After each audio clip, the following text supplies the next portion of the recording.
Magandang hapon aking guro at mga kamag-aral. Ako nga po pala si Hannah Joy Ehibayta, ang inyong tagapag-ulat. Ang aking iuulat ay ang pang-angkop. Mga layunin ng pang-angkop. Sa pagtatapos ng aralin, ang mga mag-aaral ay dapat na una, na ipaliwanag ang kahulugan at pagkakaiba-iba ng na, ng, G. Pangalawa, nakakapagbigay ng mga pangungusap na, ng, G. At pangatlo, natutukoy ang tamang paggamit ng na, ng, G sa isang pangungusap. Sa inyong palagay, ano ang pang-angkop? Kung wala kayong ideya, halina't talakayin natin kung ano nga ba ang pang-angkop. Ano nga ba ang pang-angkop? Ang pang-angkop ay mga katagang idinudugtong sa pagitan ng dalawang salita upang maging kaaya-aya ang pagbigkas ng mga ito at magkaroon ng ugnayang panggramatika. Sa madaling salita, ito daw ay ang mga salitang idinudugtong sa pagitan ng dalawang salita upang maging kaaya-aya ang pagbigkas. Ngayon, maedeya na kayo kung ano ang pang-angkop. Ano nga ulit ang pang-angkop, mga bata? Mahusay! Bigyan natin ng 3 palakpak ang bawat isa. Ngayon, dumako tayo sa 3 uri ng pang-angkop. Ito ay na, ng, G. Ano nga ba ang pang-angkop na? Ito daw ay nag-uugnay sa dalawang salita kung saan ang naunang salita ay nagtatapos sa mga katinig o consonant maliban sa titik N. Narito ang halimbawa para mas maunawaan ninyo ang pang-angkop na. Halimbawa, una, mataas na grado ang nakuha ni Icy sa kanyang guro. Pangalawa, tumalon si Vanessa sa malalim na bangin dahil sa kilig. Pangatlo, mabait na bata ang anak ni Aling Weni. Pang-apat, masarap mahiga sa malambot na kama. Pansin ninyo ba? Sa bawat pangungusap, ito ay nagtatapos sa mga katinig maliban sa titik N.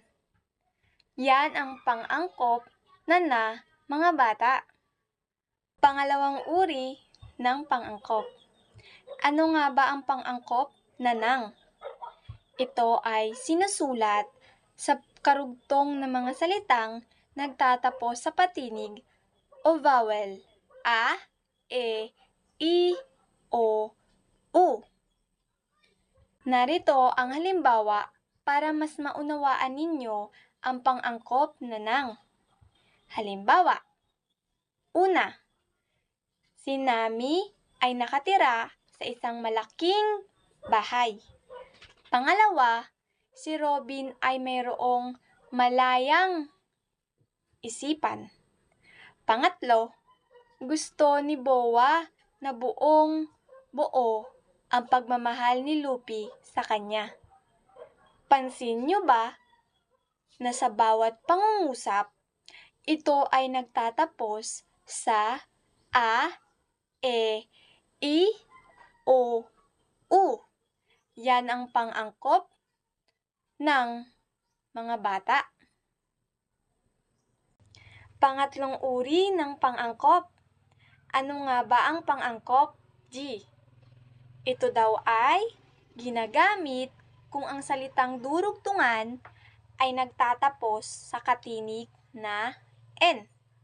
Narito ang mga halimbawa para mas maunawaan ninyo ang pang-angkop, G. Halimbawa, una, gustong-gusto ni Chopper na pumupunta sa aliwang pambata. Pangalawa, masaya si Luffy dahil bumili ang kanyang kaibigan ng kanyang paboritong karne sa pamilihang bayan. Pangatlo, sa pamayang nagkakaisa, lahat nagsasaya. Pansin ninyo ba, sa bawat pangungusap, ito ay nagtatapos sa katinig N. Naiintindihan nyo ba kung ano ang tatlong uri ng pang-angkop, mga bata? Mahusay! Ano nga ulit ang tatlong uri ng pang-angkop, mga bata? Ito ay na, ng, G. Mahusay! Bigyan natin ng rainbow clap ang bawat isa. Ngayon, mayroon tayong maikling pagsusulit. Panuto. Sa inyong kalahating papel, isulat ang pang-angkop na ginamit sa bawat pangungusap. Una, bumili ako ng maraming bulaklak. Pangalawa, masarap humiga sa malambot na kama. Pangatlo, pinagmasdan ko ang mga bituing marikit. Pang-apat, nakita ko ang nawawalang aklat. Panglima, binigkas ko ang maikling tula. Yun lamang po at maraming salamat.